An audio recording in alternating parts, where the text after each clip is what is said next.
Are you tired of waiting in the security line at the airport? Tired of cross-country bus trips sitting next to vagrants? Well, consider those worries of the past and experience the ultimate travel experience with Brundle's Telepods. Just step right in with your bags and boom! You're instantly teleported to another pod across the country. Hey, where'd your bags go?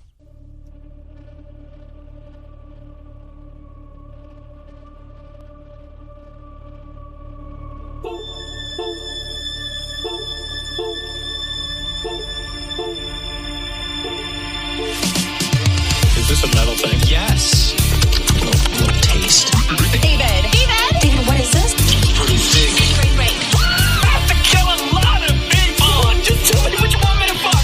I have big tits and a tiny vagina. Oil me up, Daddy. I can't believe that Bryce prefers big tits. Mistletoe alert. This is backcountry. This guy was a real jerk. How long can Hugo be pregnant? Chomp, chomp, chomp, chomp. Oh, she's such a dick, David. Okay, everybody, put on your corpse handling gloves. Ew.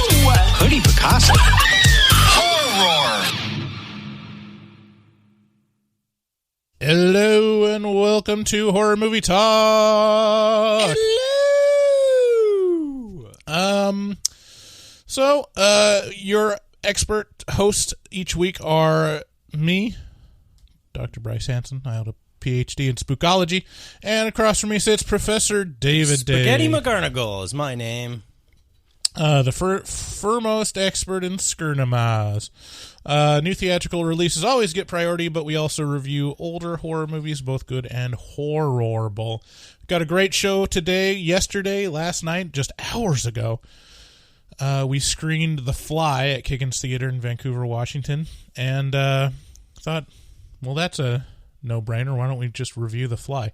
I don't know why we didn't do these on the other ones, on the Burbs. That would have been good. We almost did. Yeah, we almost did, but we were already planning something else. I think there was a new release, wasn't we there? We had a lot on our plate. There was just we've been trying to make up a bunch of backup episodes over the past couple months, and it's just been a whirlwind. So yeah, it's hard to think of the weeks where we're not doing 2 episodes. It's been a long time. Yeah, because we've got patron exclusive content, so that's two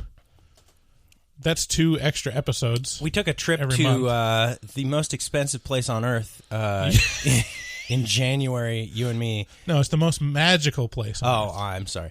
In January, your family and my family went to Disney World, and we've been trying to recover financially and podcast-wise since then, because as it turns out, taking like 2 weeks of vacation equals just months and months and months of paying for it. Yeah, it's almost June. We're almost there. Formally, I'm sorry. Formally, fuck you, Disney World. Like, it's no fun. Yeah, the more I think about it, the more it's like, yeah, that was so the not further worth it. The further away you get from like having fun with your family or being able to spend time for several weeks like together. I see. The more you see, like, we could have done that at an eighth of the cost and had just as much fun doing something else. Yeah, every time I see a Disney World commercial, there's like smiling families of color and like just having a blast, and they're like all kempt. And like they're smiling, like their pocketbook isn't like kicking them in the dick, and all it really was just line standing simulator 4000. Do you want to pay $50 for 4 hot dogs? Well, how about paying $50 for 4 hot dogs while getting kicked in the dick? It's like, oh, please stop! You got to stand in a line to get the hot dogs? God damn it! Yeah, and then like at 1 o'clock, after you spent $200 for hot dogs for your family, that's when your kids are like, I want to go home. And you're like, and all you can do is kind of curl up in a ball and go, thank you. Like you're so tired of like standing in lines. I think they actually just take your credit card and just start charging $5 a minute as you're in the park at this point. Yeah, they're just like, it's called the fuck you tax. Yeah. Guess what it's for? Sorry, so this is about The Fly. This podcast sponsored by Disney World. Check out their new series, Obi-Wan Kenobi. So, we watched The Fly, and this is one of those where it's like, I can't believe we haven't gotten to this one yet. It's such a tentpole. I mean, when I think of body horror, I definitely think of The Fly. I had been so long since I've seen this that you remember because of what people say, like, oh man, The Fly. But this is one of the craziest, most amazing horror movies ever made. Yeah, truly. And the best thing is we got to see it with a group of people, and that adds so much because there's probably a good third that had never seen The Fly before. For our Kiggins Cult of Horror, yeah. And the reactions, just audible gasps and like... Oh, dude, it was wild. There was people just like... And I got to tell you... Steve-O was there, wasn't he? Did you ever look over at me during the impressive scenes in this movie? I looked over once. I thought you were like covering your eyes, but a few times I caught myself sitting there with my mouth wide open, just like, oh, what? Like there was like when he starts pulling his fingernails off, I was just like, this is insanity. Like I was just like, how does somebody think about this stuff? Yeah. So before we get into the show, if you're new, you should check out our website, horrormovietalk.com. We post new episodes every Wednesday, so please subscribe. Leave us a rating if you would. If you want to call and leave us a voicemail, call 682-253-4468. And, we give a score on a scale of 1 to 10, 1 being bad, 10 being good. You know how 1 to 10 works. Yeah. Later on, we'll be doing a couple bits. A new bit that I'm very excited about that we've had like in the back. I have no idea how it's going to work because it's called Horrible Videos. Horrible. And this is one of those episodes where it feels fitting.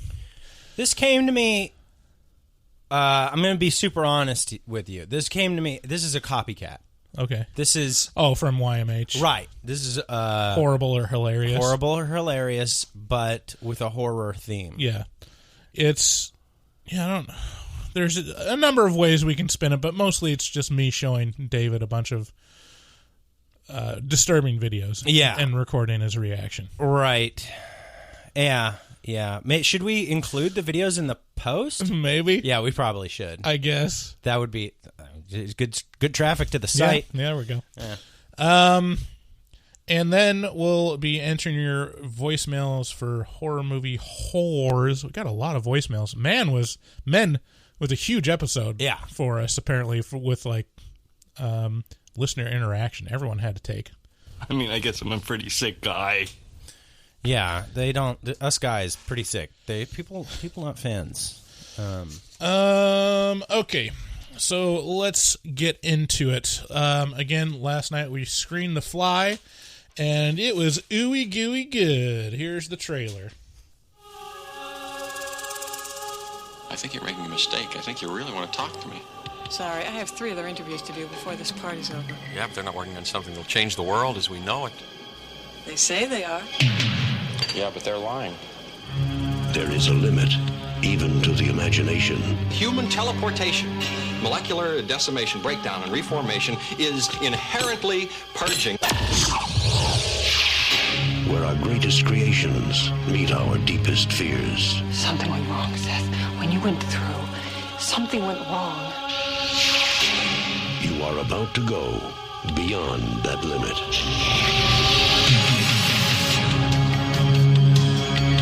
Those weird hairs that were growing out of your back, I had them analyzed. But they were definitely not human. If you saw how scared and angry and desperate he is... I'm sure Typhoid Mary was a very nice person, too, when you saw her socially. No! You're afraid to be destroyed and recreated, aren't you? You're changing, Seth. Everything about you is changing. Oh, no. What's happening to me? Am I dying? I want to know what's going on. What does the disease want? It wants to turn me into something else. Oh, no. A fly got into the transmitter pod with me that first time when I was alone. Don't go back to it. It could be contagious. afraid. No. Be afraid. Be very afraid.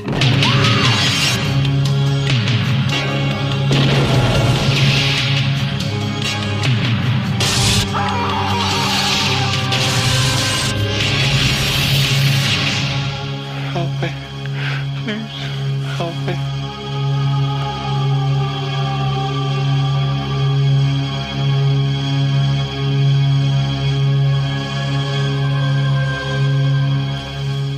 The Fly by David Cronenberg, directed by David Cronenberg, starring Jeff Goldblum and Gina Davis. Dude, Gina Davis is so hot. Yeah, there is. I mean, this is probably peak hot Gina Davis time. Oh, I don't know about that. A couple of years later, we got Beetlejuice, and I mean, yeah, no, you're right. Yeah, in this period of, but whatever happened to her? She's still working. Is she? Yeah, she's on a lot of TV stuff. She was like on some show where she's the president. I can't remember what it's called, but The West Wing. Yes. No? Okay. Current television show, The West Wing. So Jeff Goldblum plays Seth Brundle, a brilliant scientist that has successfully developed a working transporter. When he shows it to Gina Davis's Veronica Quaife, her name is Quaife. Just want to pause there. There are still a few kinks to work out with transporting living tissue, vis-a-vis keeping the insides in. In an impulsive moment, after he corrects the issue, he decides to transport himself as the first human subject. However, he was so preoccupied with whether he could, he didn't stop to think if he should. As time goes on, he slowly realizes that something went wrong and his body experiences a terrifying metamorphosis. The Fly still works. David Cronenberg has made his career off of pushing the limits, and in this movie, by doing so, he creates one of the best body horror movies ever filmed. And, you know, he's done body horror up to this point, too. I mean, Videodrome and Scanners. Yeah. This film won an Oscar for Best Makeup, for good reason. Seth Brundle's slow transformation moves from the superficial to the grotesque so gradually that you still think of him as a man even when he becomes a straight-up monster. That's actually a big benefit to the film because you maintain empathy for an utterly disgusting creature up to the final shot of the film. Yeah. Yeah, it's so effective. Like, it's so, and it's not, it's probably, this is all hard. I don't know. I think people will may take issue with this. I don't think it's that crazy of a thing to say, but I think it's Cronenberg's best film. And I think it's because of Gina Davis and Goldblum. Yeah. Goldblum adds some weird sort of levity, you know, this super unique Goldblum magic that's like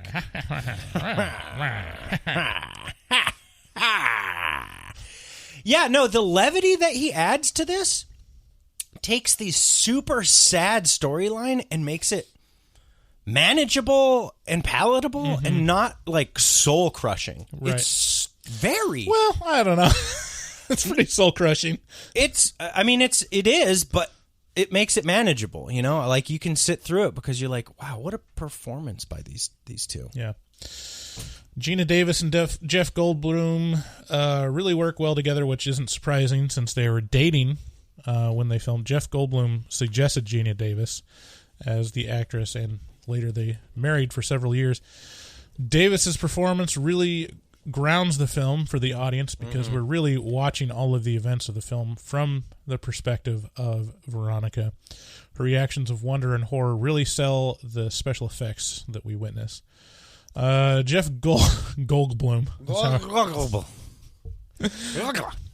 is the perfect casting for a mad scientist, as the character's eccentricities are utterly believable coming from him. Although I have to say, this feels like 50% Goldblum. Like, he goes, compared to today, Jeff Goldblum is like one of the most eccentric actors inside and outside of a film. Well, like if you compare this to We just rewatched Thor, God of Thunder, or whatever. Is this a new? It's not the brand new one. It's the last Thor movie. Oh, okay. Anyways, Jeff Goldblum plays the character in it, and he's just super eccentric, and it's basically just him playing himself. Well, that's the thing, though. point. This is '86, and this is arguably his breakout role, and he hadn't. He was still an honest-to-God actor that was trying to make something of himself. Mm-hmm. And after this, he can start becoming a brand, Right. Like his brand of acting is, it's like a walk-in sort of thing. Right. It's like, oh, when you're getting Clint Eastwood on your film, you're going for Clint Eastwood. Like, right. It's the same thing with Goldblum, and this is before that really kind of has taken. Although he's very Goldblum-y. Yeah, he's got kind of the same trajectory as Nick Cage, where it's like, he just really leans into eccentricities, like Walken. Walken's just walking. Yeah. Like he's not playing acting. it up. Yeah, and he doesn't get like more Walken as time goes on. He's just, that's what he is. Oh. But Jeff Goldblum is like, Dan, the owner of the theater, is talking about how he just saw him last month, and he was just like putting his hands down his pants during a panel interview or something. Yeah. It's impressive. Very nice. Very nice. So overall, the story, the characters, and special effects are all masterful and don't age a bit in the 36 years since its release. This is one of those easy 10 out of 10s. Like, no question. Oh. In terms of, like, importance to the genre, breakout outside of the genre, like, themes and just how it sticks with you. It's one of the best movies ever made. I feel like, it's so weird because so often, so we ask a lot of people. A lot of people message us and, tell us they want us to review something, or they like our stuff, or they hate our stuff, or something like that. So we get to talk to a lot of horror fans. And one of my favorite questions to ask is, what are your favorite horror movies? And so I have seen hundreds and hundreds and hundreds of lists of, y'all's favorite horror movies. And the list always goes like this. Almost always. It goes like The Thing, Alien, The Shining, The Fly. These are common throughout. Yeah. And I feel, but in that order, The Thing, Alien, The Shining, and Fly. And I feel like the order is somewhat important. And I feel like The Fly, after watching this in a theater last night with a bunch of people, I'm not going to lie to you, I think it may be a better. It's a different. Yeah, okay. If you were to put, in terms of body horror, this up against The Thing. Right. I gotta say, I like this one way more. Crushing. They're both pretty fucking crazy. Yeah. Like, they're nuts. But The Thing has this frantic energy around it that's kind of is just like goes off into the energy, just kind of dissipates off into the walls. Yeah, because I think the thing with The Thing is that it really goes balls to the wall crazy with the special effects, to where it only wants to show it for like a couple seconds before moving on, because at some point you see like the flailing tentacles, and if you watch that too long, then it just becomes like, oh, okay, that looks like a amusement park feature, But not only that, there are different energies to these movies. The Thing is very mysterious, and it's a suspense piece, right? So it's like, oh, who is it? Where? So it feels less personal. Whereas The Fly is about one man who you're invested in, his transformation into the most unfortunate thing ever. Right. And the point of The Thing is that it's a shapeshifter and can change into anything. Right. So really, it's anytime you see it crazy, it's when it's not formed into a human or like a mimic. And so it's always like, oh, it's temporary, you know? Yeah. And then with The Fly, they dwell with it. It's and you personal. have to sit there and look at it at length, you know? And it gets worse and worse and goes so much further than you can imagine it can go. And he's so good at just upping the Fly antics. Each scene is towards that end scene where he's kind of moving towards his final transformation. He's so beyond some methed out person. Like he's just completely gone. It's so strange. Yeah, I mean, see. there's the makeup, which is, you know, deserves number one top posting for the importance of this movie. And honestly, I think it's the makeup artist was the first credit that you see at the end. Wow. And which is deserved, but you can't undercut Jeff Goldblum's physical performance during the film. Like, just he sells it so well that I can't imagine anyone could do as good of a job as he could. Maybe Daniel Day-Lewis. Yes, it is. Yeah, no. Yeah, so for those of you who aren't aware, we have a live series of shows that we're doing at in Vancouver, Washington, at the Kiggins Theater. This, you know, like Bryce said at the start, this was a screening, so we introduced it with some comedy at the start. We had a raffle at the end. We had a real good time. The audience is fabulous. The energy is great. And we got our last show where we're screening Hereditary on the 4th Friday of June. And so let's see here. Let's see. Let me pull up my calendar here. That's going to be June 24th. And so you guys got to come out, and this is going to be a big one. Lots of people from around the country have said they're going to be making this. Yeah, there's some people flying in. And yeah, we're going to do our last big marketing push for this. Got like 200 flyers that we need to put up somewhere. It went quick last time we did it. If you just find a place where you can staple stuff to poles. Yeah. We got to go to Portland, unfortunately. Go do that because it's not legal in Vancouver. I'm sure it's not legal in Portland. Oh, it's legal in Portland. Fuck Portland. Anyway, I'm sorry. I didn't mean to. So, yeah, check us out Friday, June 24th, 9 p.m., the Hereditary, and it's going to be a great show. And got to give a shout-out because we got some really cool swag from A24 that they sent out for the screening. Yeah, A24 is pretty jazzed that we're going to be doing a big show around their movies. So they sent some coffee table books, some pins, some Toni Collette pins, some badass A24 swag. I know. I don't really want to give them out, to be honest. Yeah, maybe we just pocket that shit and give them the Blu-rays. So, yeah. Yeah, The Fly is, for me, just undeniable. Yeah, it's complete, total 10 out of 10. Yeah. Top tier. It's... I feel like it. I feel like Goldblum and Davis... I like what you said. Davis... It takes this, so it feels so goofy on the scenes where it's with Goldblum sometimes, and Davis grounds it way down. Yeah. She's like, oh my God, like her reactions. She's a great actress. I mean, her reactions and like, it really sells it.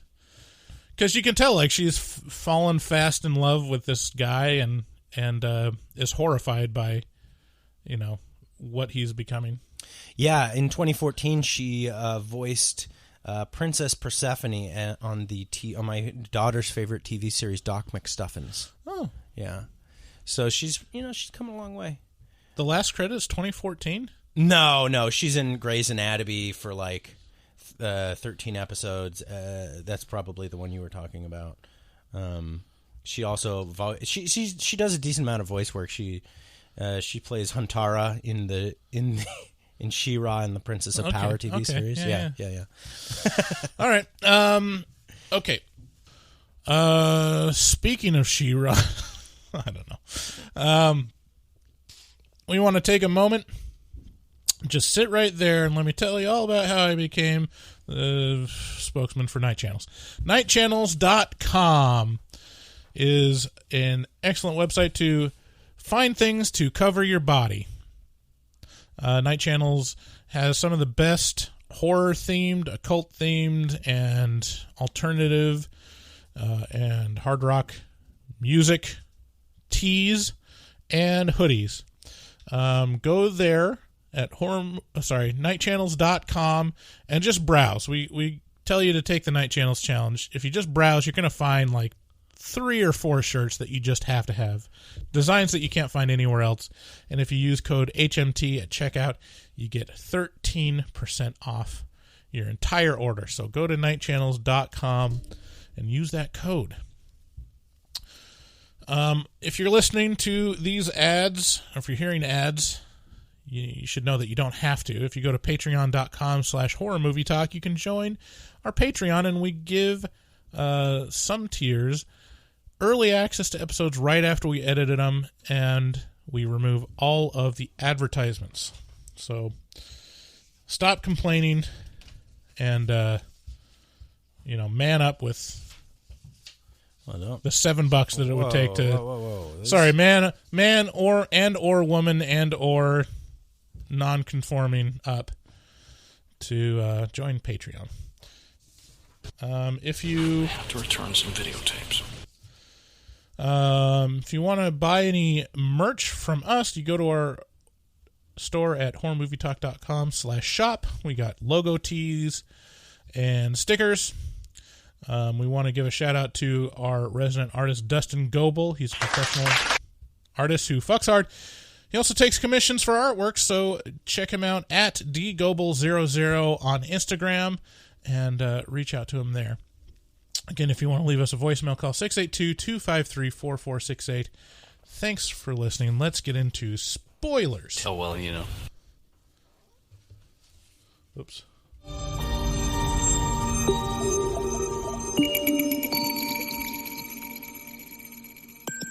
Bing. Spoilers. Dude, is there any way to... Well, yeah, no, Is there any way to spoil this movie? I mean, it's a 36-year-old movie, and you should know that the movie called The Fly is about a guy becoming a fly. Have you seen the original from the 50s? No.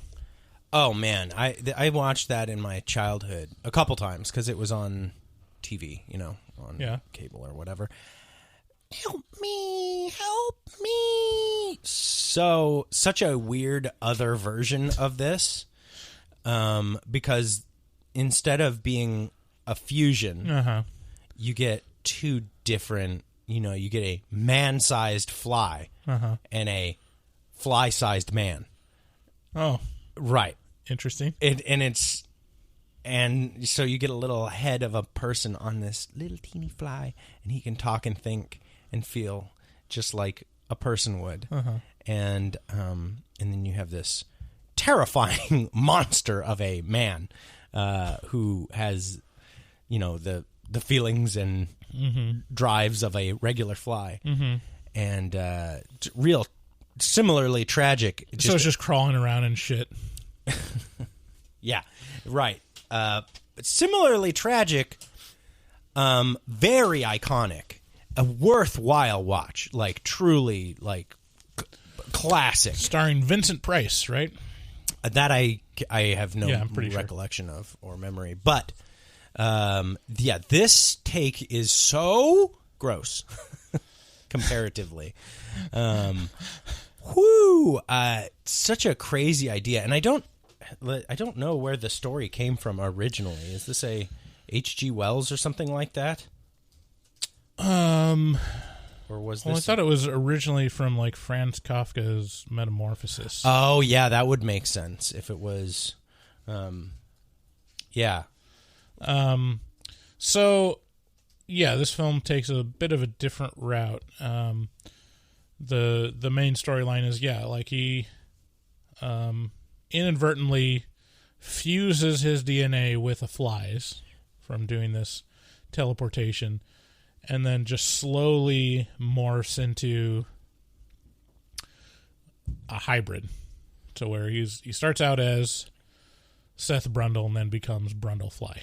I'd like to make a correction. The Fly is actually a science fiction horror short story by French-British writer George Langelaan. Oh, okay. It was published in the June 1957 issue of Playboy magazine. Oh, okay. Right? Fucking weird. And then they began production of the film in 58. I have no idea what Metamorphosis is about, to be honest. I can't recall now. You know who knows that story pretty well is Justin. We had him on this show for The Thing, I think, actually. Yeah, I think he came on for The Thing. Okay, so it starts out... this movie moves at a pretty significant clip, like especially with how much stuff they pack into it, and how many like escalations and versions of the Brundlefly. It's pretty impressive. It's a tight little package. It's and crazy. it starts off really quick. It's like starts out at a party. Seth Brundle meets Veronica, immediately takes her back to his apartment to show her these telepods, and she takes off her. She like asks her like, do you have like an item that's highly personal to you that couldn't be replicated, and I'll show you. And she like takes off her shoe, and I'm like, is she gonna give him her panties or something? It would make sense. I was like, oh, she's gonna give him her shoe because that's the easiest thing to take off. Right. Like, here's my shoe. But then she's like, this is one of those signals that men never pick up on, but women are like, I'm giving you a very obvious signal that I am into you. And the dude's like, okay, well, you could have just given me a shoe, but I'll take your pantyhose instead. Thank you. Yeah. Like, and he's just like oblivious to it the way a man who only works on teleporting things would be. Yeah. So she gives him her nylon stocking, to which I would have loved it if it was just Jeff Goldblum stuffs it in his nose like, puts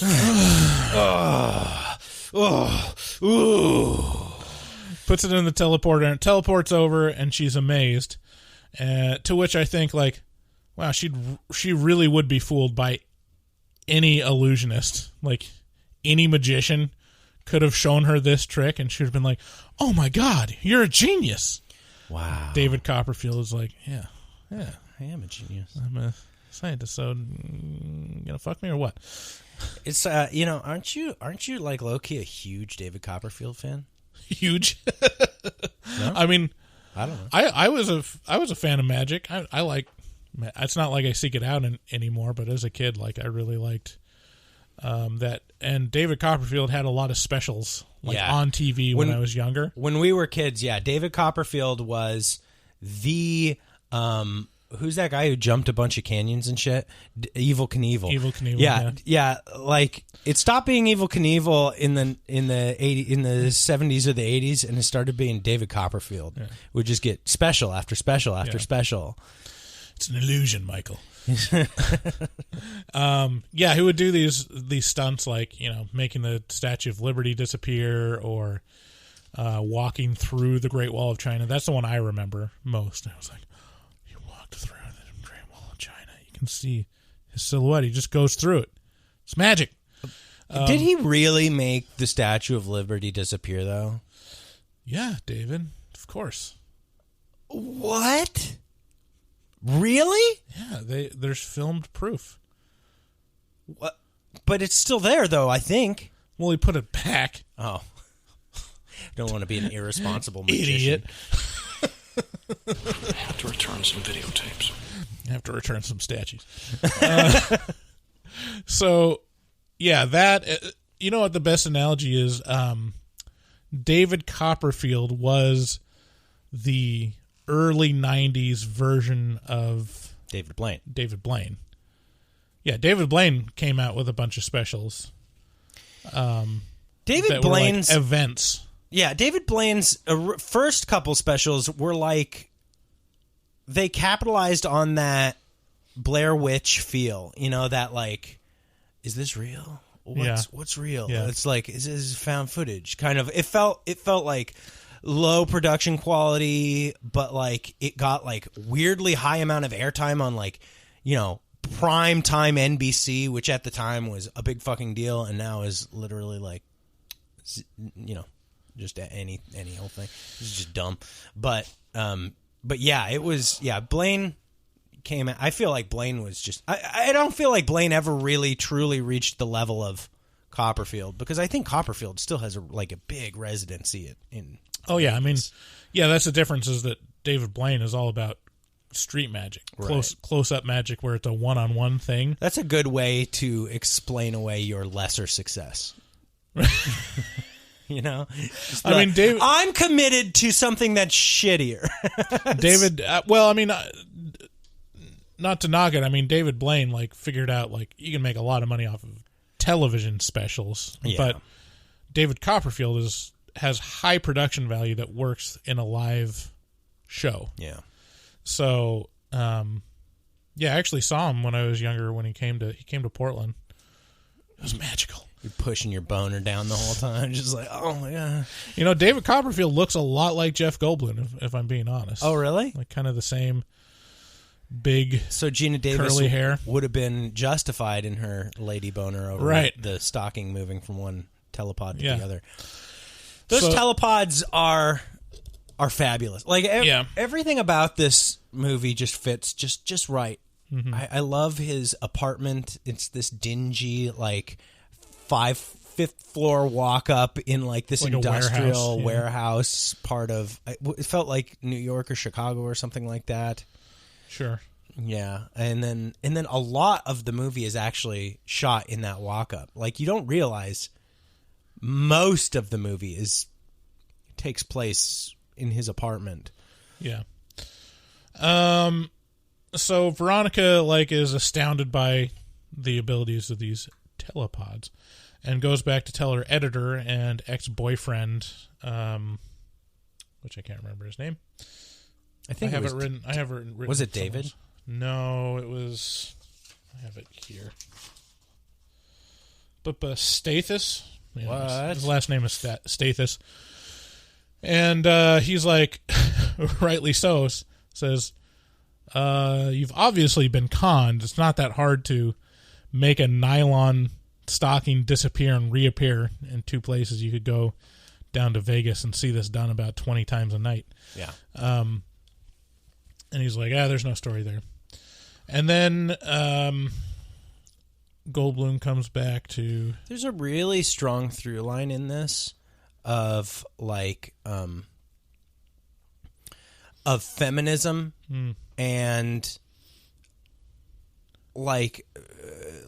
dudes riding off. So a big part of this is Stathis riding off Gina Davis and being like, bitch, you don't know what's up. I know what's up. You're dumb. And she's like, no, I feel like I'm on to something. He's like, you're a rube. You're wrong. Yeah, and another title for this movie that would have been just as good would be Men. Mm-hmm. Yeah, I mean, there's a lot of toxic masculinity in this one from Stathis and toxicity, and there's a lot from Stathis, but also from Brundle.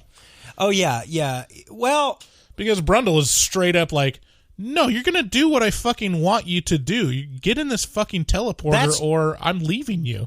But you can't say that's toxic masculinity. At that point, he's half fly. Right, toxic flyidity, masculinity. Okay. What's the scientific name for a housefly? Buzz-offivity. He can't. He's after he. Okay. So, let's get to the part where you were saying it takes off pretty quickly, and I had forgotten how quickly it does take off, because so he basically meets Gina Davis, he transports her nylon, and she's like, damn.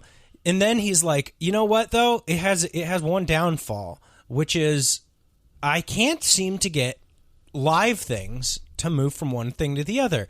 And so he shows this. You found out what a housefly is? Yeah, how the scientific name for a housefly is Musca domestica diptera. Okay, great.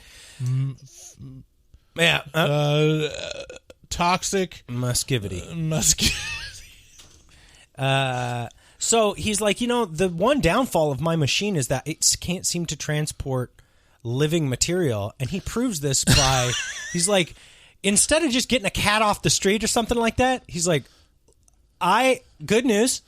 I have a living sample of something. I've spent, $10,000 on this baboon. A baboon. Mm-hmm. And then he just proceeds to fucking mutilate the shit out of this baboon by teleporting it. Yeah. She's like, what went wrong? He's like, I think it teleported inside out. The gasping in the audience during this part, right. This is where you first get your first little glimpse of like, this movie's going to kick you in the nuts. And that like transported inside out baboon is, wow. It's like they took a shag carpet and just wet it down with blood. It was so fucking gnarly. Yeah. And he's like, yeah, I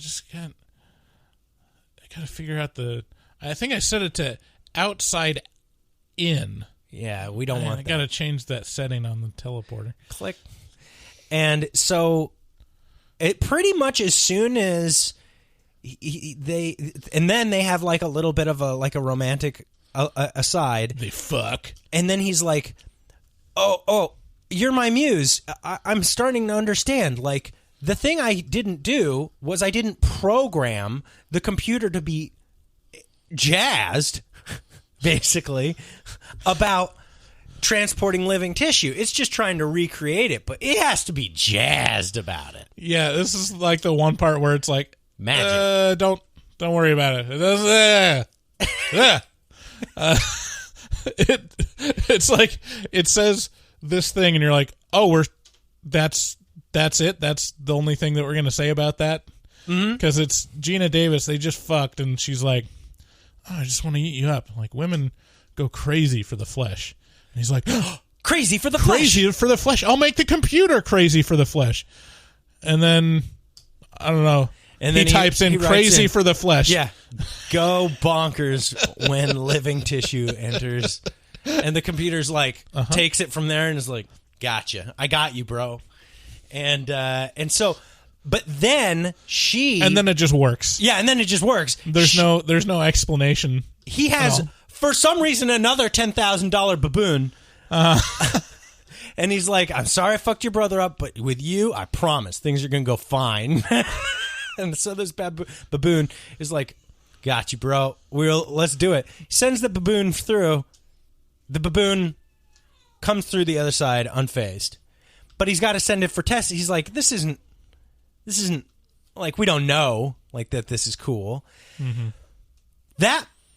In that scene, she gets a message from her ex-boyfriend Stathis, who is like, I'm gonna print your shit. I'm gonna blow Goldblum out of the water here. Yeah, and so she gets off. I'm sorry. Go ahead. Stathis sends like the cover of the future issue of this magazine featuring Brundle, and she's already like said because he already like rejected the idea, and she was gonna go find somewhere else to publish it.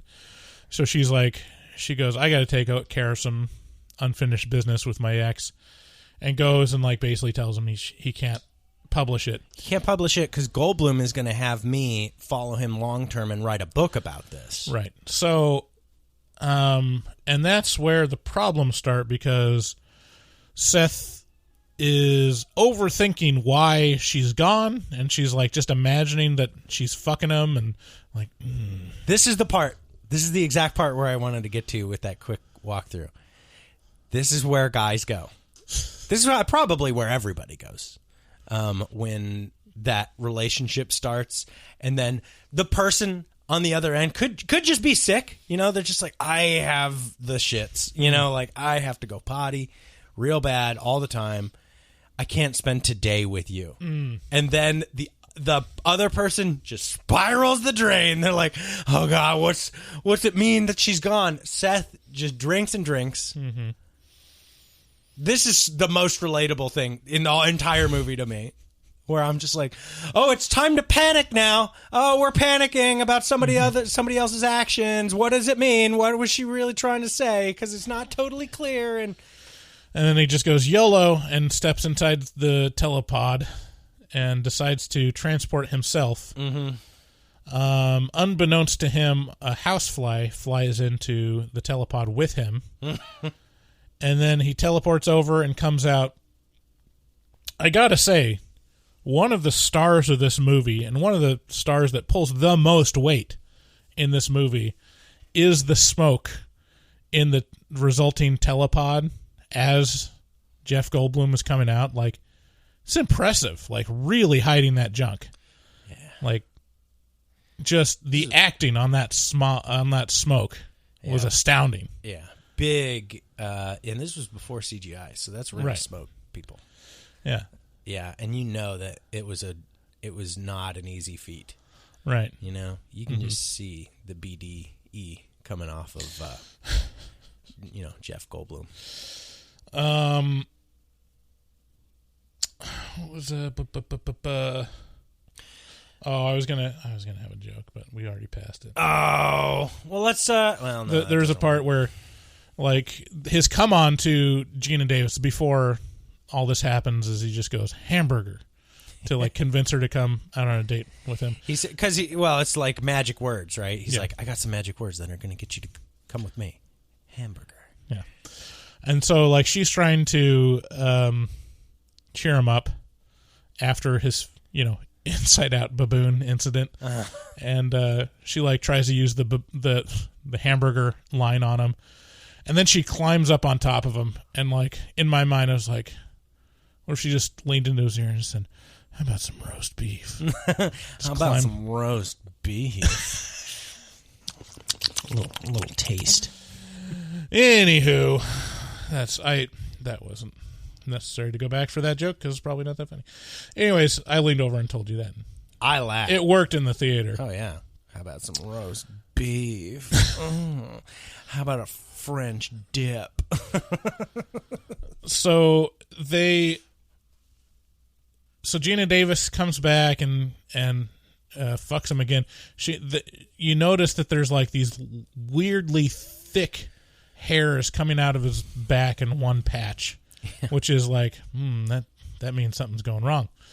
And he's like, he went through with the fly. Yeah, and he's insatiable. He has an insatiable appetite for sex now, and like Gina Davis is like, enough. You're starting a forest fire with my vagina at this point. And he's like, but. And then there's also, like, the next morning, he's, like, doing all these acrobatic tricks, and he has, like, super strength now. Mm-hmm. The first... Figure, what on earth was that? Sugar. Basically, the second act of this movie is a superhero origin story. Like, this could be this is basically like Spider-Man, but he's the Fly. Fly man does whatever a fly can. This is actually like where Spider-Man should have ended up. Buzz, buzz, buzz. Buzz, buzz, buzz. Where it's like, oh yeah, you got bitten by a radioactive spider. Oh, you're going to get cancerous boils and your skin's going to explode, but you'll have spider power, so. Come see, come saw. You know, you take, you give. So. But he's got an insatiable appetite for sugar. Like, he's just cranking on the sugar. Yeah, so, I mean, we're given a lot of sugar. Give me sugar. We're given a lot of glimpses of change in Seth Brundle. And then, he has this insatiable appetite for sex, which is, and Gina says that she can't keep going. And then, almost out of frustration with that, he's like, all right, we got to teleport you so you can have as much energy as me. Like, we got to be a power couple here. Like, really, you gotta have the stamina that comes with being teleported. Yeah, he has a basic misunderstanding of what happened. Right? He posits that when he teleported, it like refined him. Yeah, it acted as a filter that filtered out all the imperfections of being a human and left only the good stuff, which is an interesting, if extremely, like, this is the best possible scenario and you just happened upon it. Like, it wasn't that a fucking fly got into the thing. Like, that's a much simpler and easier answer. And although similarly, like, confounding. Yeah, I mean, there's scientific breakthroughs that were by accident. Oh, yeah. but you can name them, and that's the proof that, that makes them the exceptions that prove the rule. There's fucking tons of accidents that are just accidents. Right. And result in death. Oh, I guess we just disfigured an entire generation of children. Right. Oopsie doopsie. Flipper babies. Bum, bum, bum, bum, honk. Thalidomide. It's like, okay, well. So yeah, so he gets frustrated that Veronica won't transport because she obviously sees a lot of like weirdly off-putting changes in Seth, and so he decides to just go out and find some bar whore to transport. It's like, fuck this. Shut. Am I wrong?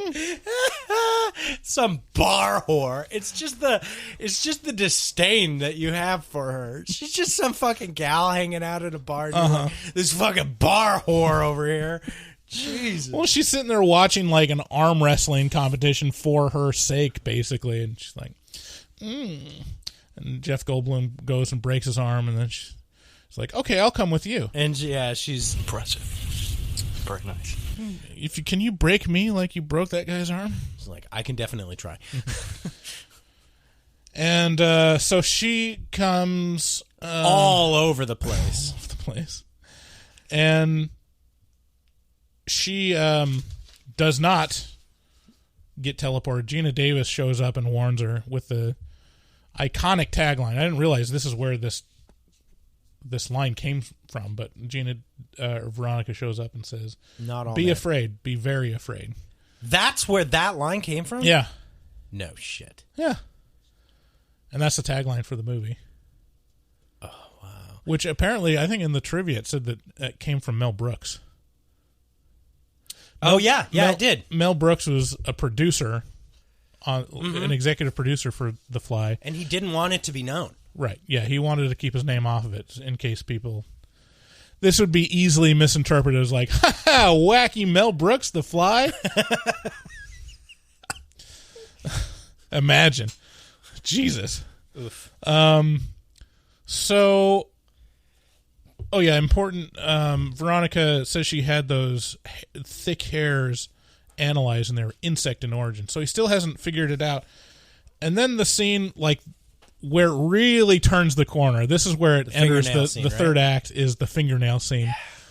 Because it's pretty subtle up to this point. Like, he's definitely has some physical changes. He's got the thick hairs, and his face seems like more gaunt and looks like it's breaking out, or at least like blotchy.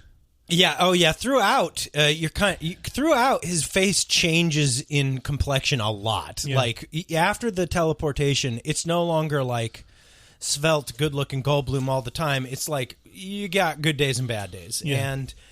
And furthermore, this third act is a half of the movie. It is a huge part of the movie, but it keeps that pacing at a high clip. Right. So it works. It's not like, it doesn't feel drawn out or bad. It just feels like terrifying. And all of the stages of the metamorphosis are so distinct. Yeah.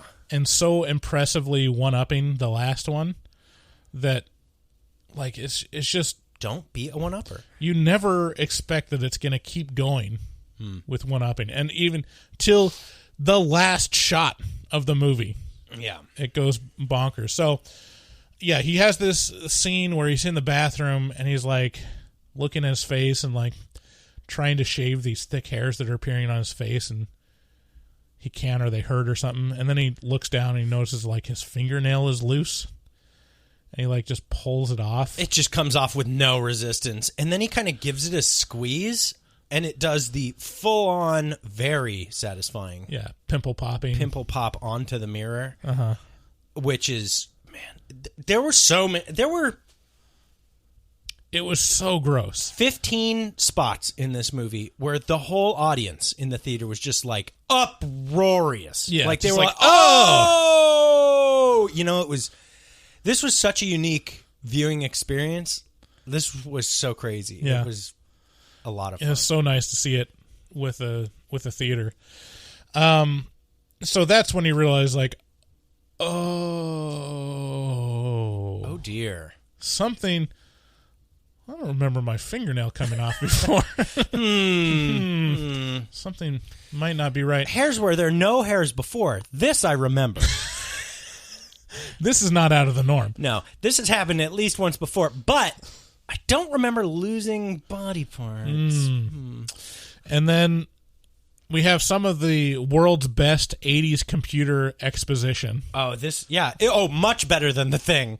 Much better than The Thing. Right. But still similarly just goofy as hell. Yeah, I mean, you think about this film, you think about Alien, The Thing, like, it was a golden age for just explaining things through text on a computer screen. Well, another one of my favorites is, and I mentioned Robocop 2 a lot, but Robocop 2 Robocop 2 is where it starts moving away from the text explanations and starts showing impressive visual overlay, impressive 3D models, and then it's all capped off and kind of ends. This era ends, I feel like, with Jurassic Park. With this is a Unix system. Dinosaurs. I know this. And then, like, her version of surfing a Unix system is not the command line. It is literally like a 3D overlay, and the file structure is like a bunch of buildings, and, like, it's very strange. Yeah. Reminds me of, did you ever see the Community? You never watched Community. I never watch it. There's a Community episode where the dean gets a virtual reality like office software, and he's in this. It's basically like a recreation of Lawnmower Man. I've never seen Lawnmower Man. Okay. Is it good? No. Oh, well, you know. I don't think so. No. I don't think I've watched parts of it, but it's like the best example of like early 90s CGI. Very bad. Ooh. Anyway, so he figures out something's wrong, and he goes to the computer and like types in, and he realizes that when he transported, there was something else in the transporter, and discovers that a fly was there. And then he asks the computer, "Where'd the fly go? Where'd fly go? Something in the transporter. Yeah. Some thing. Some fly." And the computer just goes, "Fusion." It's like, you mean I absorbed it? No, not exactly. You fused with it. Yeah. Its DNA is fused with yours. Yeah. Full genetic fusion. Ugh. And so he realizes, like, oh, shit. Oh, and then it skips forward like a month, and he calls Veronica, and the change is so horrific, even at this point. He's got his gloves on, like I don't remember if he can walk on the ceiling. I think he yet. vomits on his food, and he goes, "Oh, that's not normal." Yeah. I mean, I guess I'm a pretty sick guy. Yeah, he gets a donut. He's like, vomits on it. He's like, "Oh, that's disgusting." Oh, that's disgusting. Yeah, his performance is still so comical. Yeah. That it adds enough relief to make it very doable. Yeah, and notable, his ear falls off in this scene. And apparently that was Gina Davis's authentic reaction. She didn't realize that was going to happen. Oh, great. And so her reaction on film was genuine. Oh! So it's just, it goes crazy. Cronenberg talked about how, and this was around the time of the AIDS epidemic, so people were talking about how this is kind of a metaphor for AIDS, but really Cronenberg talks about how it is just disease, kind of. Right? Yeah, really it's about disease or aging or like chronic, stuff like cancer, to where like it really works, where it's like, oh yeah, your body is changing and destroying itself. Right. So yeah, it's, I don't know. I mean, I guess you, if, I don't know, never mind, I'll drop that thought. And then Veronica goes off and goes back to, what's his name? Stathis. And he was like, "Oh no, don't touch me. You might be contagious." which I thought, that's not how genetics work. Can you imagine if genetics was infectious? Well, but also, I think, that's the key scene where people can very freely interpret this and honestly interpret it as a metaphor for the AIDS thing. Yeah. Because it was new. No one had any idea how it worked. They just knew that they didn't want it. And please don't, If I use the same bathroom as a brundlefly, am I going to turn into a brundlefly? Unless the brundlefly has bled on the toilet seat and you have an open wound on your butt, then you are safe. Isn't that? Do you remember getting? I remember all of that. Remember getting all that weird, okay, how does this work? I remember that shit being them being I don't know, man. So if somebody if they got AIDS and they sit down on a public toilet seat and then you sit down on the public toilet seat, can you? And your dick touches their dick's dick water. Can you get AIDS from the dick water transfer from dick to dick? And it's the answer is maybe. Yeah, I mean, even today, it's a little. It feels like we've gone through it, and I almost have a feeling that it's still a little overblown. Where it's it's sexually transmitted, but really, it's mostly anal. Oh yeah, the stats on vaginal sex is it's possible, it's hot, but not probable. I'm very aroused. Anyways, so we and then she finds out that she's pregnant. She's pregante. Yeah, pregante. Ooh, our pergert. Can you get pregat from having sex with a brundlefly? Am I pregnant? Help. And real timely, a lot of talk about abortion in the last month or two. Yeah, where it's ooh, yeah, it's really has this hot topic in this movie because Stathis is what was it? She wanted an abortion immediately because she saw the monster that. Well, it's pretty great. It's pretty great. She has this dream, and you don't know it's a dream. Right. But in the dream, she goes to Stathis, and he's like, "Let's get you." Am I pregnant? An abortion. Abortion? Let me get you. How long can Ugo being pregnant to get an abortion? Let's get you an abortion. And so he takes her to a doctor, and the doctor. Okay, this is the most fucked up scene because the gynecologist is and all the towels all over her covered in blood. This is there's tubing flailing about.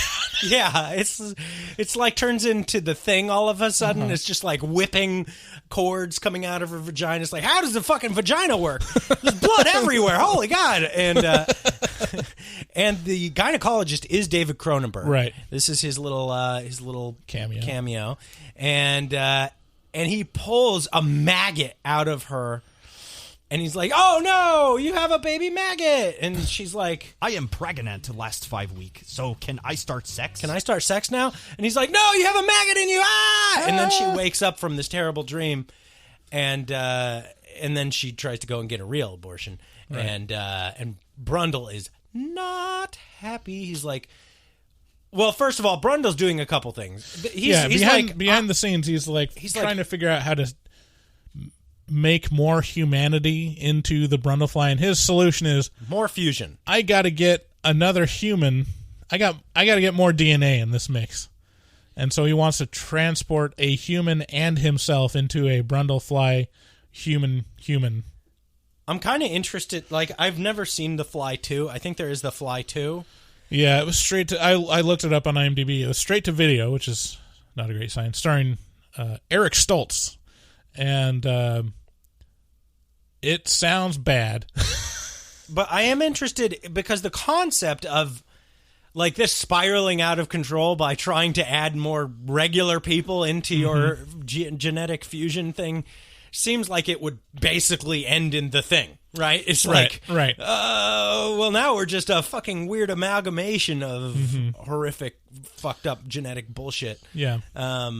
So I'm really interested in where that could go. Yeah.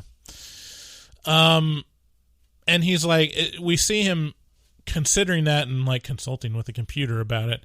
And then Gina Davis comes back, and there's this monologue where it kind of reveals that he's struggling with his humanity at this point, where he's like... What about the past? Our past? We never really shared one. You're inhuman. No, I'm in touch with humanity. And he is basically talking about how brutal insects are, that there's no politics with insects, there's no like conversation or, compromise. Which he's really saying is like, he knows what he's going to do, and he's warning Veronica to get distance, because he can't. Eventually, he's going to lose his humanity completely. Can't control my urges. Need to commit homicide on a massive scale. So he warns her, and she leaves, but he also overhears that she's going to get an abortion. Yeah. And I wonder if we're going to get flagged about 1 billion times by talking about abortion. Isn't it so crazy that when there's a... You mentioned COVID once, and it's like, want to learn more information about COVID before... Isn't it so crazy that the thing that people want to talk about is now, like, outlawed? Like, it's like, no, we don't talk about that. Like, we don't talk about abortion. Isn't that literally the solution to all these problems, is to talk about... Isn't that why free speech is so important? Shut up. Oh, okay. I mean, I guess I'm a pretty sick guy. It's so important to talk about abortion. Yeah, so he finds out and then, like, bursts through the hospital wall like the Kool-Aid Man and kidnaps her and takes her back to the place. And then...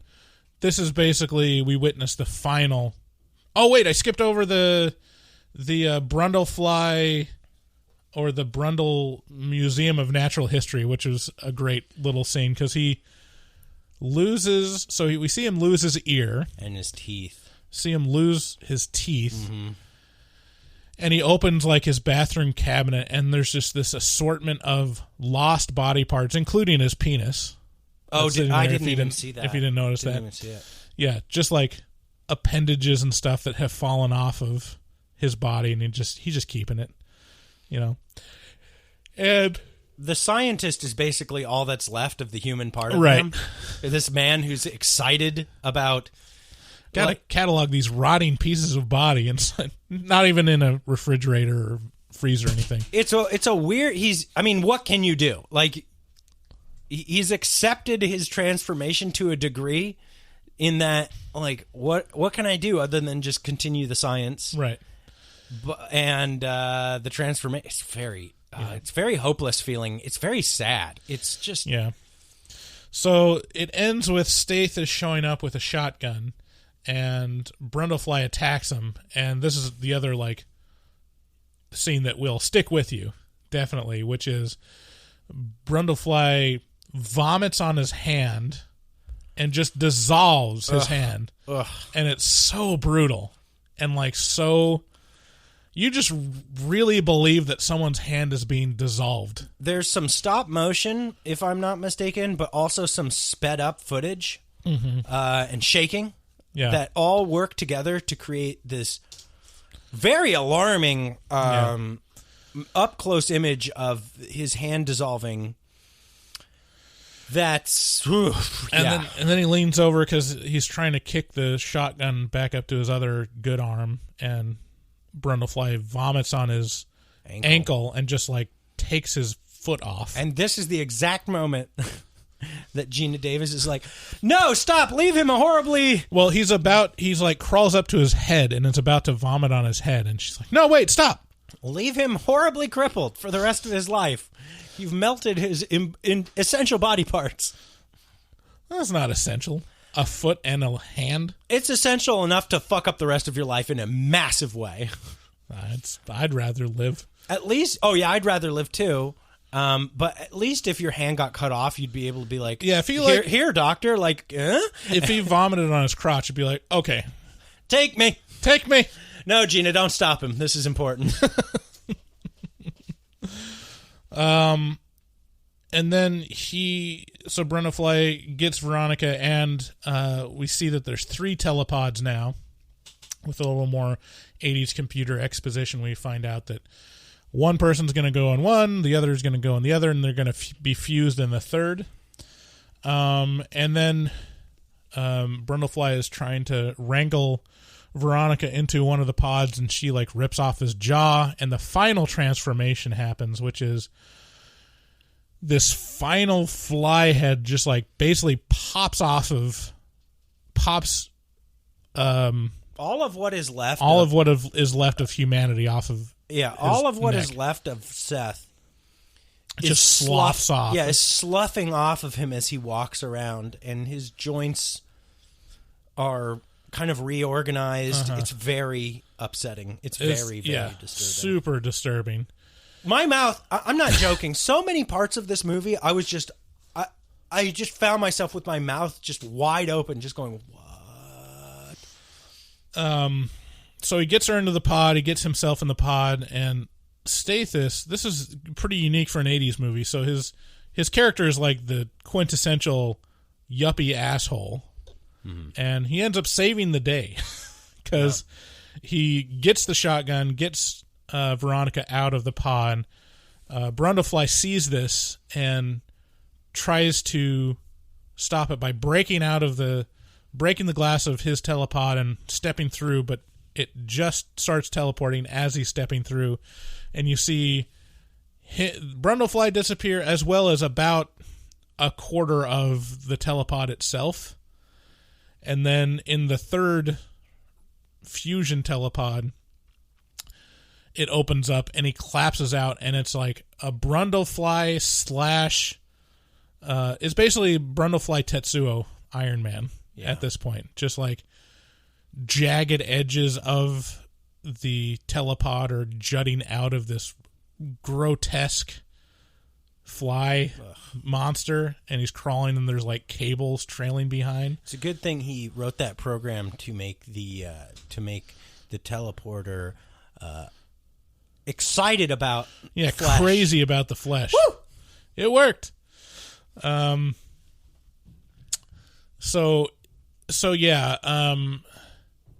And then the final bit of humanity that we see is Brundlefly pod, is what I'll call it, grabs the shotgun and puts it to its forehead. Yeah, it's like, please, just do me. And Gina Davis is like broken up, and she's delirious with sadness, and then she's like, no, I can't. And then she's like, yeah, I can. And then it blows it up. End of movie. That's it. Yeah. There's no like follow-up scene of like, oh, she actually had the baby and it turned out healthy. It's 100% human. And like, oh, there's the follow-up. Like, she's fine. Nope. Just ends on the super stark, exploding Brundlefly pod's head off. I wonder if this movie could provide a good starting point for the abortion debate. You know, where it's like, look, if the potential child is a potential abomination against humanity, then would it be allowed? At that point, could she choose? Mm-hmm. And and then we could just go from there. Like, because there's a spectrum. There's like, I don't want a kid. To there's Brundlefly. No. The spectrum starts at, oops, I forgot to use a condom. Tomorrow I'm gonna get the after. You know, that like lighthearted, like breezy thing. Down to Brundlefly. Yeah, late term Brundlefly abortion. Yeah. If it's a maggot, is that okay? Can we abort maggots? Yeah. What if it was just like she's giving birth to like 1,000 maggots? Oh wow! Not one. But they were. but they were like, you know that show on Netflix. Is it Cake? It was a baby that was just a bunch of maggots shaped together into the form of a baby. She's like, oh, wait. And upon closer inspection, this is just a bunch of maggots.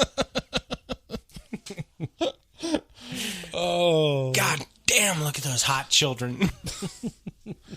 Okay, so final recommendations. Everyone needs to see The Fly. No, Absolutely. no. Everyone. There's a lot of people who we really can't handle this movie.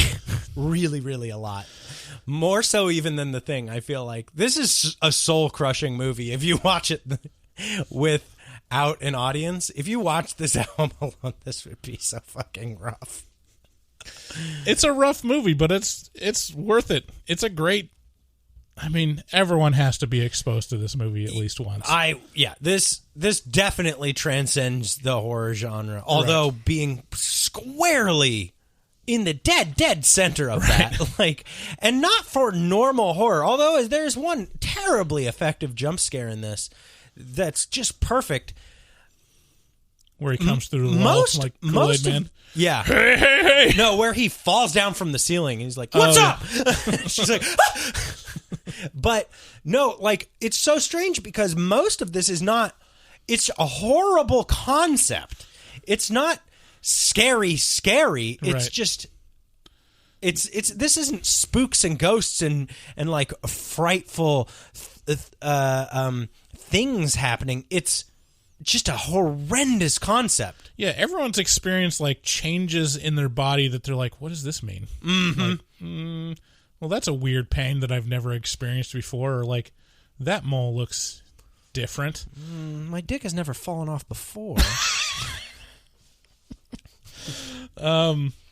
Yeah. So, I guess every time I say everyone should watch it, I feel like the ones that I'm like, you don't have to watch it, are the ones where I'm like, well, this specific crowd would probably like it. But, yeah, in terms of people that are really going to like The Fly, is anyone that likes body horror or really fucked up special effects is like, this is so much masterclass. This is so much better than like gore. To me, it's so much more disturbing, this body horror stuff, than his head got chopped off with a chainsaw. Because you're emotionally invested. Yeah. You don't care when Jason's mom gets her head lopped off. Although it is a cool effect that Tom Savini did. It's not emotionally impressive. Right. You don't care. You're just like, oh, good, she's dead. All right, let's move on to a new bit called Horrible Videos. Okay, let's do it. And this should work out great. Since we're in audio format, I'm going to show you a bunch of videos. Okay. And get your reaction to it. And to be clear, if you want to view these videos, head on over to the post for this episode, The Fly review, over at horrormovietalk.com. I don't think I can embed these, but I can put links to... They're all on Reddit. Oh, okay. You put links to them. Okay. Yeah. Okay. Okay, so let me scoot a little closer here so that I can... Okay.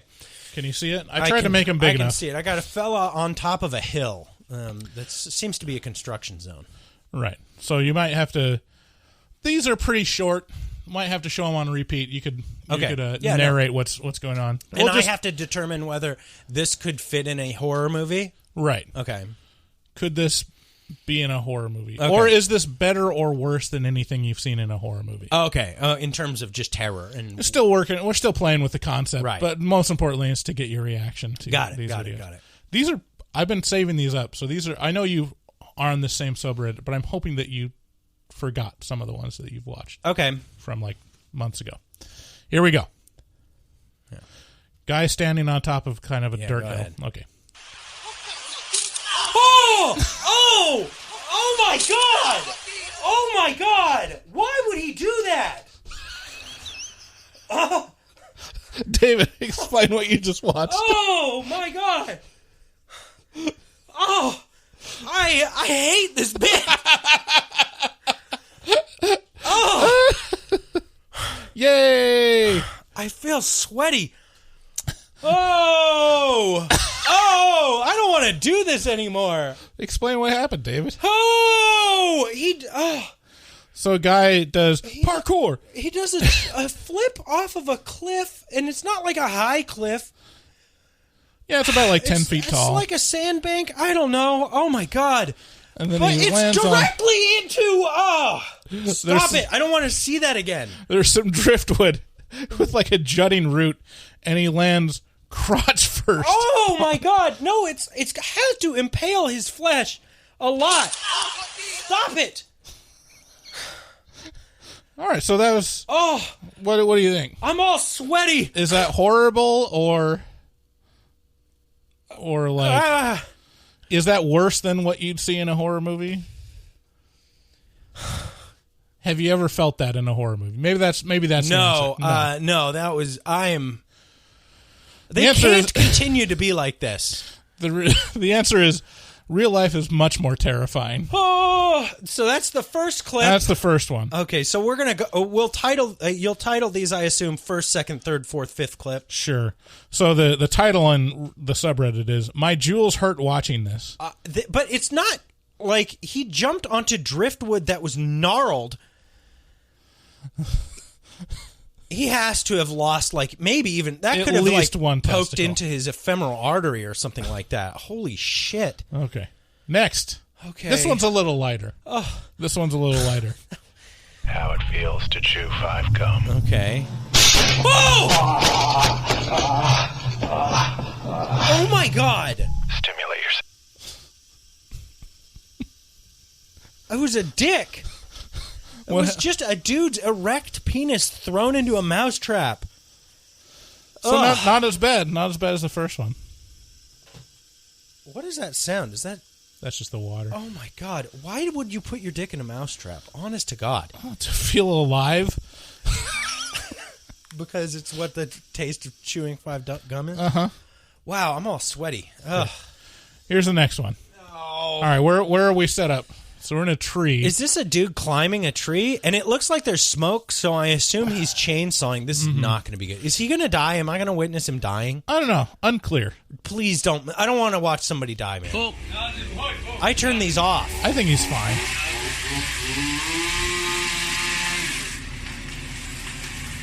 The tree's getting ready to go. Above where he's at.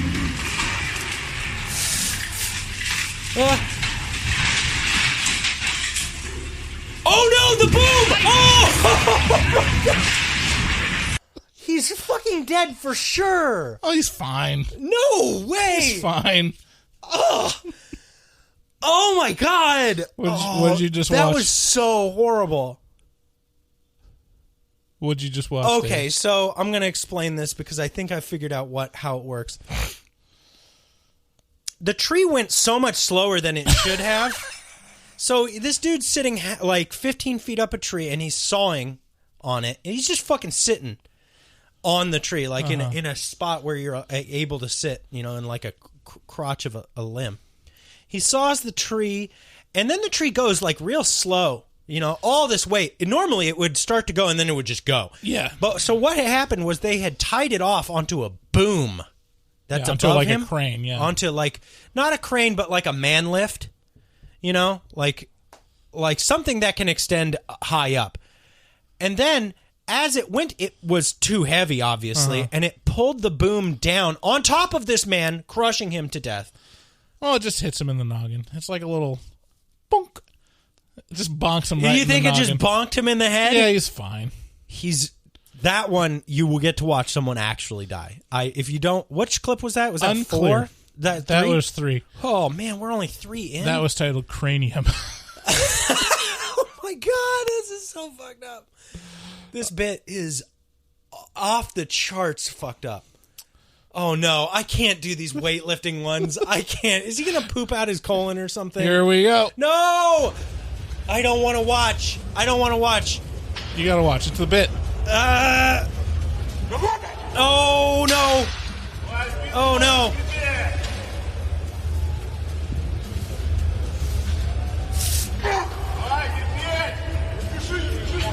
Oh, don't squat. It is so much weight. Oh, he's got like 4 spotters.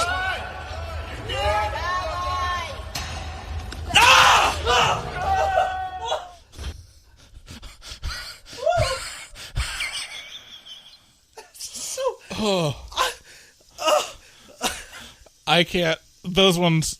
I don't want to do this bit ever again. I don't want to do this anymore. I feel like I'm going to cry, man. This is so gross. What happened in the video? Oh, this dude is all jacked, and he's picking up way too much weight. And that is evidenced by the fact that when he goes to squat it, something in his leg just completely gives, and he just crumples. Yeah, his knee just basically snaps in half. Oh, my God. Okay. Look, how many more of these I don't think there? we have any. This one's a happy one. Oh, my God. This one's a happy one.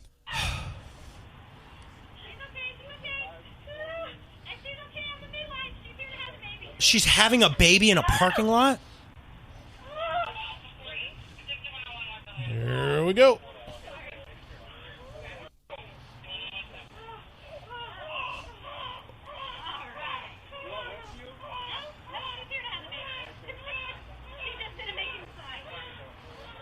Wow. That girl was just standing in a parking lot and a baby fell out of her. Yes. That was fucking amazing. Yeah. The girl is standing upright and just like kind of has her knees slightly open, and a midwife is just like next to a Honda Pilot. She's like underneath like a quarterback behind a center. Like, hut. This is baby. So important. Listen to me. If we're ever going to do this bit again, it's important that gotta have some palate cleansers. Oh my God. If you just line up a bunch of shit, I'm going to walk out of here. If you just line up soul-crushing shit that's going to destroy... Like, I'm stressed to the max. Like, my day's ruined. You're on the subreddit as much as I am. I turn them off.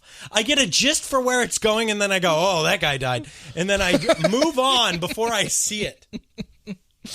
That was amazing, though. That was so amazing that I don't think I would believe it if it wasn't a horror movie. Right. Like, it's... Yeah. That was crazy. The baby just came out. She's just a normal-looking woman, and a baby just kind of... Like, the nurse is just like, is there to... Yeah, just take the hike. Yeah, my wife was in labor for like 12 hours, and you just hear these stories of like they show up and the baby's already like crawling out. And it's like, the first examination, you're like, man. Speaking, wait, you can't just fucking go through this so quickly. Take a deep breath. I think we only have one or two more. Spooky shit. I got a story that I wanted to tell. Yesterday, we had just gotten done with the sound check, and I had to pick up my kids and go home. I opened the front door. I had been hanging out with Fart Simpson. We were talking, having a good time. So I go home, open the front door. My wife, I can hear vacuuming in the background. And so I was like, oh, okay. So she didn't hear me come in. So I do what any good husband would do, or any good wife would do, and I approach her stealthily while she's vacuuming, and she's in the bathroom, and I just go, yabba dabba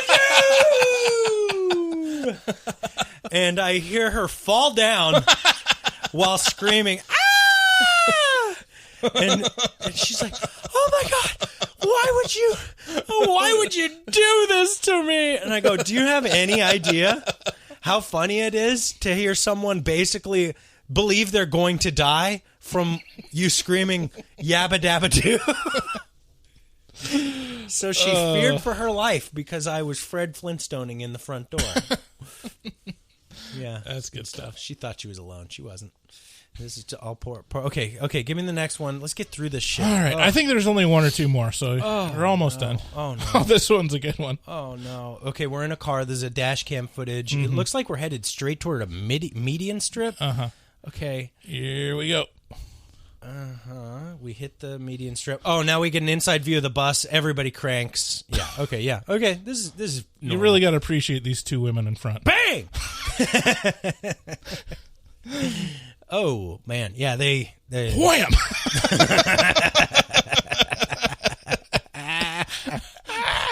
That impact, everybody gets taught. No one's expecting it. Yeah, just everyone. These two women in the front row, like, are still in sitting positions as they get thrown into the seats in front of them. Woof. Yeah, that's not a fun time. No one's... Okay. Okay, dear. here's... Oh, dear. This is an... Oh, no. Are we going to watch an ankle get snapped? No. This woman's about to... She's standing next to a waterfall. Oh, no! She's falling down the waterfall! Oh! Wow, that could have gone so much worse. Wow. Oh, that could have gone so much worse. Now she's underwater. Oh, wow. She's actually stuck underwater, maybe. No, I think the camera's underwater. Her head's up above.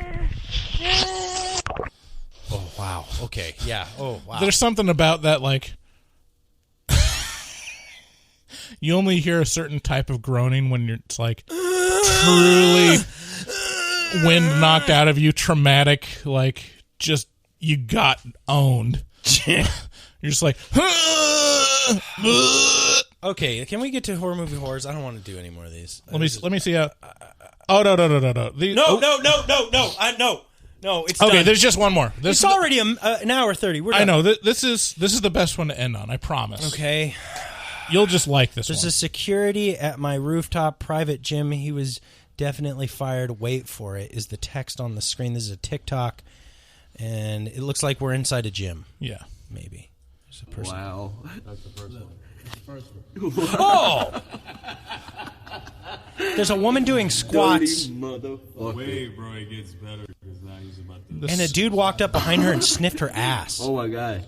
Third time. Sniffed her ass again. He walks back twice and gets lower and closer every time. He's coming back a third time to sniff her butt. Dude, he's like dwelling there too. He's like doing a full 3 Mississippi. So I had to do the second He's coming video. back a fourth time? This is the fourth time he comes in. Oh, shit. She's like, what the fuck are you doing, guy?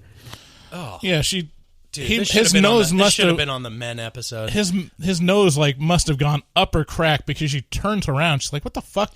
And he immediately goes into like, oh, I just think I dropped my contact on the floor. I must have fallen down while sniffing your ass. Okay, I won't show the last two. The last two are brutal. No, we're done. Okay. Yeah, I cannot. I'm panicking. I feel like I need to escape you. I consider this a success.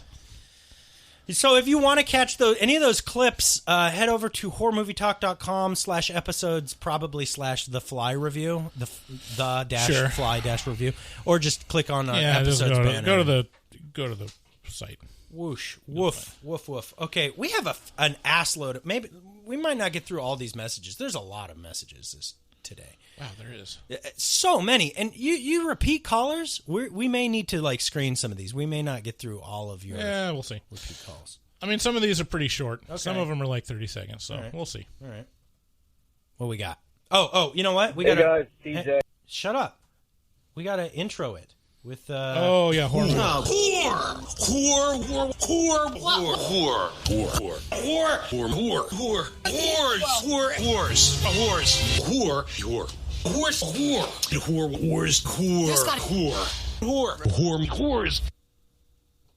is a little bit where we play your calls at 682-253-4468. Give us a call. Let us know. It's CJ. So, I'm listening to the Men podcast, and I just have to say, so it's okay to make a movie about men and portray them all as villains, but God forbid we make a similar movie about women, right? That's off limits right there. I mean, that's a fucking double standard, don't you guys think? CJ. Kind of bullshit. So, anyway, sorry for the controversial call, and I'll see you guys later. You're not sorry. Yeah. Because why? The movie. Why? The Because movie, he's a man. Yeah, the movie based on that constant fear that men have that women are going to murder them. Yeah. Yeah, no. Look, I mean, clearly CJ didn't watch the movie. And also, CJ, it's not looking good for you right now, bro. It's not looking good. I mean, Yeah, I mean, the whole thing is like... Is the Beast from the East? Is it CJ from Massachusetts? I don't know. I can't remember. But yeah, no, man, it's not that. It's not really that. There is a good point in there. You know, technically, I would say the movie that would be the woman version of this, it wouldn't be women. It's like, I think we're more afraid of the one that's like, there's definitely a psycho out there. Like Gone Girl would be one, or like Fatal Attraction, like stuff where it's like, oh, this person is insane. Yeah, there's a lot of those. There's a lot of those. Definitely. Yeah. But as a whole, I don't think... It's why there's an entire rule about that. Don't put your dick in crazy. Yeah. It's a true rule. Yeah, but in terms of danger represented by the entire sex of womanhood, low. Not really. Low. Not worried about it. Not worried about it. They're mostly nice. I like the way they smell, especially their butts. Yeah. Sneak up behind them in the gym. You know, on a second thought, I'm actually not sorry. Oh, he's not sorry. Oh, okay. Here's Glittercore. No. This is Glittercore. This is about the Men Actor Pod. If y'all don't listen to the Actor Pod, then A, you suck, and you just need to sign up because you're missing out on a lot. Anyway, man, you really remind me of my husband and I with personality stuff, and that's amazing. Because that means you have a good relationship like my husband and I. Anyway, Bryce, totally get the procrastination. I understand, you know, your time limits and you will get it done, and when you get done, it's amazing. I'm the same way. I don't know if you're like me, though, because this might be a term that I wasn't aware of, but I thought I termed or coined the term back in undergrad, because I used to, instead of procrastinate, I used to pro-masturbate, because I would just masturbate instead of like studying or like doing my assignments. Procrastinate is what I called it. Procrastinate. Y'all should try it. I'm going to teach it out in high schools and stuff because, you know, I'm a good citizen and shit. Anyway, love you guys. Bye. Sabrina, don't just stare at it. Eat it. Glittercore staying on brand. On brand. Yeah, I've definitely partaken in some procrastination. Some. Like, it could literally be the title of the book about my life. Yeah. No. It's definitely a lot of masturbation. Okay, here's Glittercore again. Hey, it's Glittercore again. Sorry, I've been drinking Dr. Shocker. Pepper Zero sugar, which is Dr. amazing. Pepper Zero. Anyway, You fucking toxic, man. So I'm not really cool with all the new terms and stuff, but mansplaining, I didn't really know what that meant. I heard it from this med student I was teaching like a year ago, and they tried to explain it to me, but I didn't really understand it probably because I'm a woman and I hope a man. it was a man. But you guys have kind of let me know what mansplaining is. So, like, I'm thinking the next time I think somebody might be mansplaining something to me, I might just be like, well, why don't you tell me what I don't know? Well, you just tell me what I don't know. And that's the worst impression of Will Sasso doing Ventura that you have ever heard. So you're fucking welcome. Mansplaining, just another example of something men can do that women can't. We're so much better at mansplaining than women. It's so disgusting. Much better. Ugh. Like, get on our level. Can you please try to mansplain something? It really explains the income discrepancy. You know? Okay, wow. Jesus. Oh, you're just as good. What about mansplaining? Yeah, well, how will you do that? I love how she didn't know what mansplaining meant, so someone had to explain it to her. A man. I hope it was a man. Yeah. Well, she said it was us. Okay, yeah. So at least we mansplaining. Well, no, you did. Maybe you can explain mansplaining. All right. Next caller. Hey, this is Sam from Indianapolis, listening to your Men review. And I just want to say, not all men, okay? Okay. I myself have never been birthed from a Wiccan deity or some bullshit like that. And did anybody even think about his feelings? Like, this poor homeless guy doesn't even have clothes, and he's living in a tunnel, and some hooky bitch comes and just starts yelling gibberish in his home. Probably scared the shit out of him. He's asleep. But he just wanted to let her know how it feels when somebody just comes creeping around where you live, unprovoked. And, oh, poor her. She's the victim because some dude is just trying to live his best life being naked under a tunnel. Ugh, women. Hot take. That is actually the best take that, like, if you're trying to like straw man this. Yeah. If you're a homeless naked man that's like utterly destitute, nothing to your name, and you're just like, I finally found this tunnel where I can guard myself from the elements, and all of a sudden you hear like, ooh, ooh, and you're like, bitch. And then you wait for it to stop, but it just goes and goes and goes for 4 minutes, and you're like, okay, I'm up now. What? What is it? Oh, you want me to come over there? Why don't you tell me what you want? Excellent take. Thank you.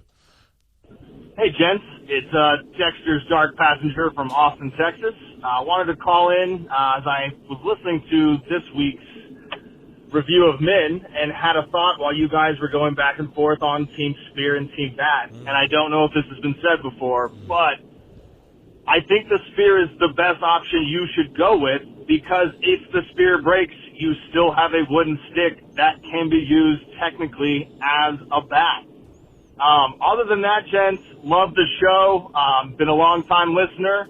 I'm glad I stuck in with you, because one of the first podcasts I listened to, to you guys rip apart probably my favorite horror movie of all time, Event Horizon. But you have a special place in my heart, and obviously, we're all here to disagree and agree alike. So keep doing what you're doing, gents. Love the show. Look forward to calling in down the road. What was his name? He was in Austin, Texas. Went by a pseudonym. He went by Dexter's Dark Passenger. Oh, Dexter, thank you for calling. Thank you for listening to the show, even though we probably made you aware of the shittiness of Event Horizon. And it is. Like, it's the most impressive Paul W.S. Anderson movie there is. Yeah. And that says something. Right. You know? That's really says something. But, thanks for sticking in with us. And, yeah, exactly. Like, opinions, they're just opinions, man. Like, don't get too bent out of shape if we don't like your favorite movie, or if we do like a movie that you think is just fucking dumb. That's fine. Like, so many people, we love Hereditary. So many people hate it, and that's, hell, that's why the world's a cool place to be, is because everybody likes different shit. So, yeah, totally. You're free to have your wrong opinions. Right. It's all right. Hi, Dan and Bruce. I'm a listener to your podcast. Wow, I must say, what a show. Lol. Lots of laughs and good memories, by the way. I've heard of a movie called Pigs from 1973. Oh. I think it would be a good movie to hear you talk about. In addition, I live on a pig farm, so I am emotionally invested in pigs in general. Anyway, goodbye. Wow, that's an interesting call. Yeah. You know, we've actually been hearing a lot about Pigs from 1972. Our Swedish superfan, Magnus, brought it to our attention originally. He's also the man who brought you our review of The Bye Bye Man and our review of Rats and Bats.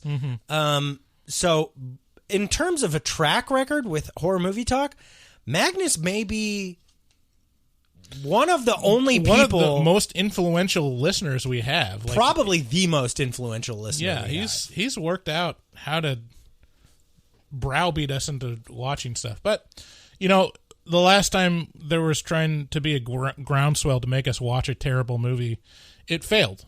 Yeah. And it was because Magnus probably wasn't at the helm. I think he was kind of on board, but his heart wasn't in it. Right. It just it felt like a Magnus. Many imitators, but no one quite like Magnus. Hello, Daniel and Brian. I am yet another unrelated listener, and I love your podcast. How do you come up with all those funny jokes that you tell? Ha ha ha. Anyway, that last caller sounded both sweet and smart. I now feel very curious about the movie Pigs. What do you say? Catch you on the flippity flop. Bye. You know, how did she know that the last caller talked about pigs? This is. We take live calls. Okay. So, this is actually not a bad time to mention that Magnus actually has his own film review podcast. Mm-hmm. Catch is, it's in Swedish. Right. And actually, it's the number, it's pretty reliably pegged at number 4 for film reviews in Sweden. Nice. Like, in terms of capturing one audience, like, they do a much better job than we do. Mm-hmm. We spread wide. Hey, I'm pretty sure we were number 1 in like Azerbaijan once. Yeah, no, there's a few countries that I can't pronounce that we've been number 1 in. Yeah. Hi, Nathaniel and Ben. Wow, what smart and interesting listeners who have called in before me. I do not know them or any potential listeners who might call in after this call. I was just going to say that your podcast is very good and interesting. I had intended to recommend talking about the movie Pigs, but now I heard that the other listeners had time to recommend it before me. Ha ha, what a world, huh? Have a great one. Okay. There seems to be a robot calling us or something like that. A robot? It's about pigs. Very similar sounding voice. Yeah. And alternating speeds. Robot. Yeah. Oh, well. What's the next call? Hey guys, Jeremy from Milwaukee here calling again. Another robot. I promise I'm not going to call every week, but you did call to action when you were asking about the tits in Hollywood. The reason behind that is the simple fact of everything is generalized as much as possible to get a wider audience. So the more boobs you have, you're cutting your audience down every time between prudes and children. Everything's going to be sexless like The Rock from now on. That's how it is. Asexual like The Rock. Through and through, The Rock will be the only movie star from now on. No tits, no dick, nothing considered not PC, unless you're trying to be an art film. Anything that's not basically The Rock is going to be considered an art film from here on out. And also, last time you said I should be a patron so I could skip those fucked up commercials, and I am a patron. But sometimes I still listen to Spotify because it's just more convenient than going to your website before I get in my car. Oh. All right, fuck hard. Already talked too long. Bye. Thank you for being a patron, and I'm sorry for mispatronizing you. Really throwing some shade at The Rock. No, but you've definitely noted. You know exactly what he's talking about. Yeah. It's if it doesn't star The Rock or who's that little comedian guy? Ryan Reynolds? No. Oh. Well, him too. No, the black little comedian guy. Oh, The Rock and Kevin Hart. Yeah, Kevin Hart. Or one of them. Right. It's not but Ryan Reynolds too. Yeah, you can only see boobies in art films now. Yeah. There's no wide release. There's no R-rated movies that show boobs that I can think of in recent years. So that can't be pretty hard to find R-rated movies, to be honest. No, there's a fucking assload of them out right now. Well, we'll have to get a booby count. I guess. Thanks for your call. Yeah, good points. Jeremy. Let's go to... Okay, we got 2 more. Oh, that's it? Okay. Hey, guys. It's Ian. I just wanted to say please do hoodies. Please. I'm sure a lot of people want you guys to do hoodies, so please. Tonight, you guys will be at the Kickens Theater. I'm so jealous of everybody that's getting to go. I hope you guys still do it next year, and I can plan a vacation around it, try to plan one around it. And the last thing is, I asked a group on Facebook about the spear bat debate. 26 said bat, 14 said spear. And then I asked at the restaurant bar that I work part-time at, I asked 33 different people. 19 said bat, 14 said spear. So I guess the team I'm on, Team Bat, wins. Sorry, Bryce. You guys are fucking awesome. Love you guys. Love you, buddy. Yeah, thanks for doing some impromptu polls on the bat spear debate. Nothing we didn't know. Not Bryce even know. He knows. I know there's plenty of unwashed masses out there that think that bats are superior. And then to the other caller who was like, a spear, because if it breaks, you still got a piece of wood. Mm-hmm. Yeah, you know why people aren't saying that about bats? Because bats don't fucking break. Sure they do. Not an aluminum bat. When was the last time you saw a fucking aluminum bat? Cave. Never. You could bend it in half and then it's useless. You could bend it in half? Uh-huh. Give me an aluminum bat right now. I'll bend it in half. I'll go out to my truck. Last caller. It's the air again. You're afraid of COVID. Oh, wait, no, it's monkeypox now. That's what you're afraid of. That's right, monkeypox. Grr. Mike from California. Shut your TVs off unless you just use them to watch horror movies for the purpose of this podcast, then okay. But the news and all that other shit, get it out of your life. Keep up the good work, guys. I appreciate the podcast. Later. Okay. Well, I appreciate you. Monkeypox is starting in King County. It's right close to home, right where COVID kind of entered. I'll eat my ass, monkeypox.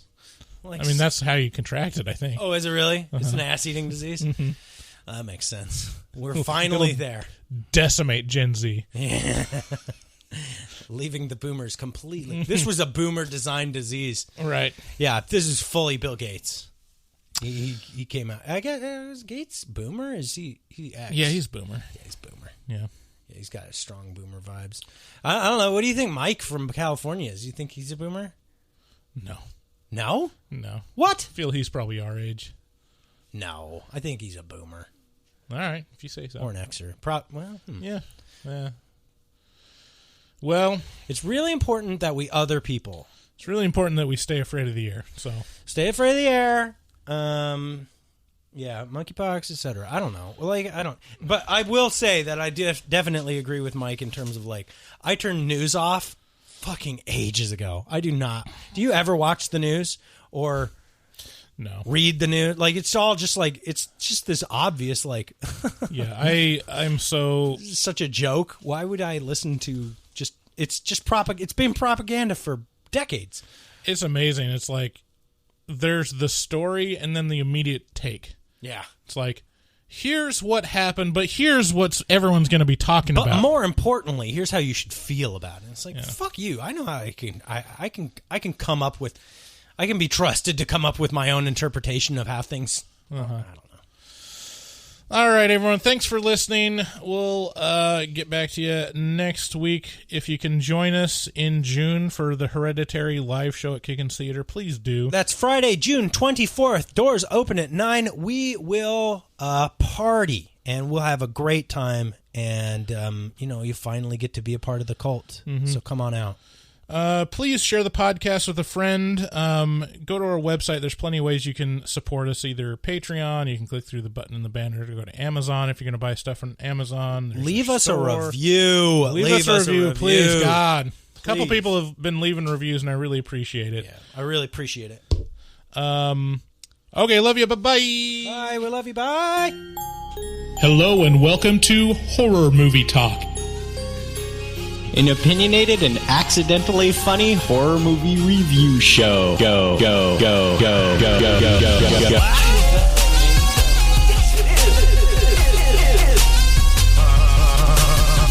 just took a stroll through the scraggly woods. He had no face! Horror! Sabrina, don't just stare at it, eat it. New theatrical releases always get priority.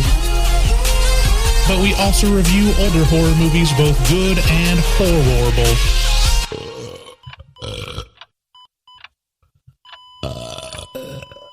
Wow, that didn't sound good. It stinks.